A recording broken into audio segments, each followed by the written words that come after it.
West Virginia experience was great. It really was. I loved every single person I came into contact with there, on and off the court.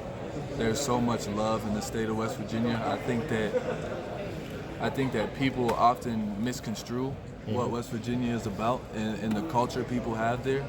But there's like the culture of West Virginia is almost like West Virginia against everybody. Because there's so much outside noise and outside opinions on the people of West Virginia. But once you're there and you're part of that community, it's just like there's so much love floating around that place, and hugs, love hugs. I will love hugs till the day I die. He provided me with an amazing opportunity to go out there and play close to home, and he trusted me. He trusted me from day one. It wasn't something that I really had to build. He just knew. It was weird. He just kind of knew. Like, it was just, he entrusted us with the keys, and the dudes there. We worked so hard when we were there. I really can't knock my experience there at all. Have you spoken to him at all since you left? Hugs, a couple times, yeah. I've seen reports he's doing well now. Yeah, he's doing better for sure. What did he say? Did he say anything to you about coming here? Oh, he completely supported my decision. I mean, even when I made the decision, I went to his house to talk to him about it before it got on social media and all of that, and there was nothing but support from him, and he understood the circumstances, and I really think Hugs is just a stand-up guy, to be honest.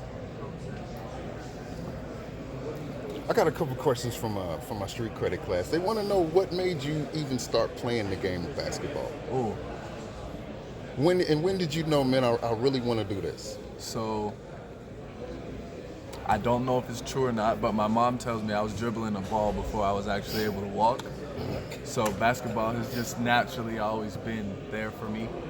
And I don't think, when you say when I started, I don't think I couldn't tell you when I started, because as long as I can remember, I've been playing, But the time that I probably made the switch and realized that I could really do something with this was probably my sophomore year of high school. Whenever it was just, I had a great year, and then I had a great summer in AAU. Then I transferred to a prep school and was introduced to a whole nother level of work that I knew I was capable of, but I just didn't have it available to me where I was in the community I was in. I wasn't really surrounded by like-minded people when it comes to the game of basketball.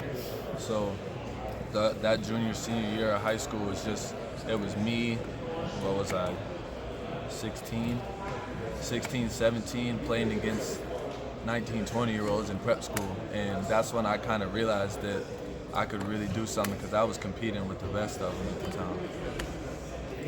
When's the first time you met Orlando Antigua? Do you remember?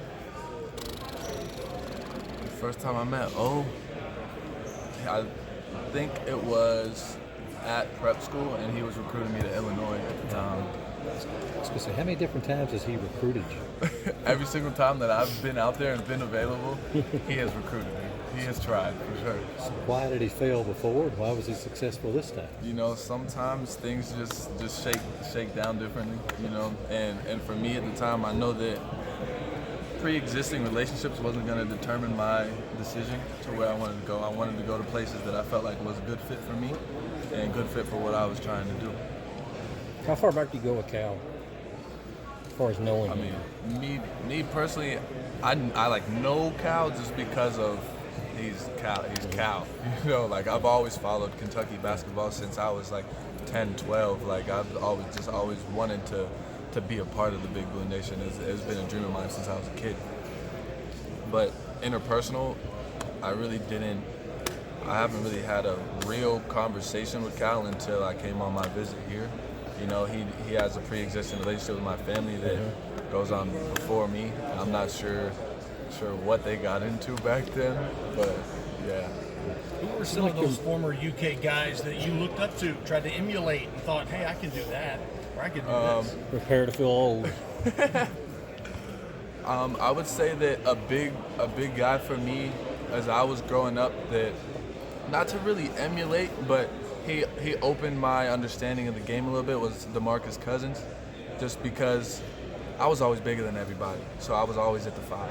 And, people back then were more like, you're a 5. You have to stay inside the paint. You have to set ball screens and roll to the hoop.